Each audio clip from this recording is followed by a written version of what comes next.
Hello everyone, on February 3rd, I encountered one of the most unusual occurrences in chess.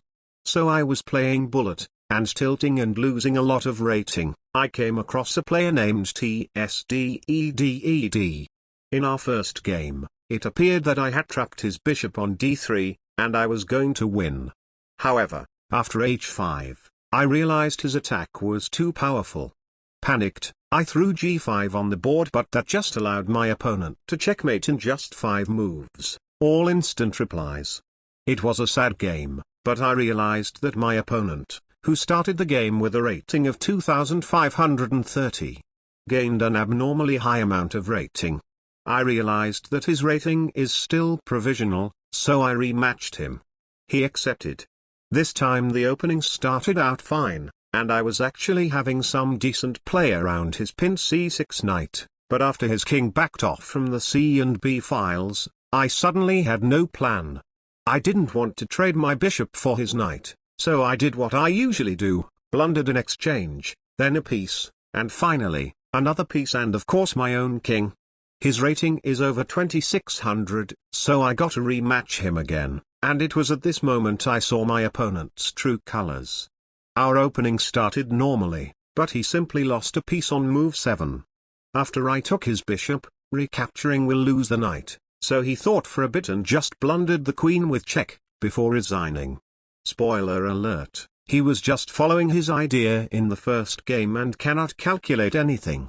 But in our next game, after I again lost an exchange, his tactics simply destroyed me, such as the brilliant move rook takes f3. I tried to fight his forces, but I realized my hopelessness when his queen was about to checkmate me on g2. I exhausted all of my defense, but still hung mate like a beginner. The next game could hardly bring relief as he got a massive space advantage in the opening, and then, combining the power of his minor and heavy pieces, struck blow after blow, decimating every part of my king's protection until I was checkmated by 2 knights. Also don't forget his rook, who is controlling e7. The next game was my lowest state, after missing a win with knight to c6 queen e8 trade on e7, then the brilliant skewer bishop to d6. I will win the exchange because queen takes d6 allows a second bishop sacrifice, winning the queen with a discovered attack. Instead, I lost one of my bishops in the game, and defeated, pre-moved my demise by allowing a back rank mate. However, things are about to take a turn, so subscribe if you think I can win battles like these in the future. In the next game, after misplaying the opening once again, I had my golden opportunity on move 26 when my opponent blundered with g3.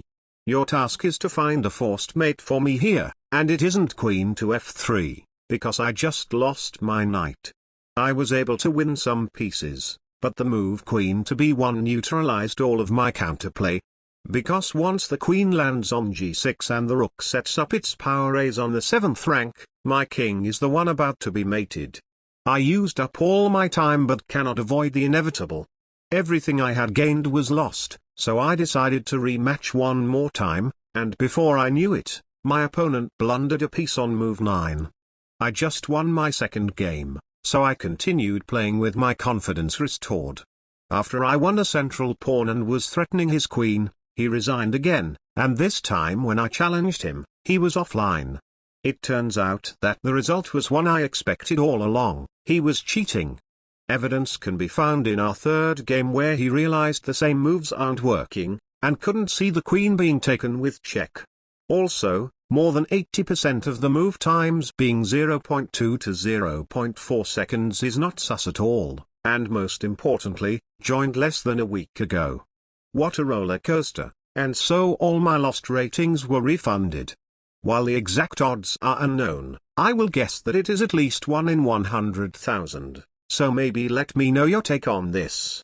Thank you all for watching, be sure to like and subscribe for more, and I will see you all in my next video. Goodbye.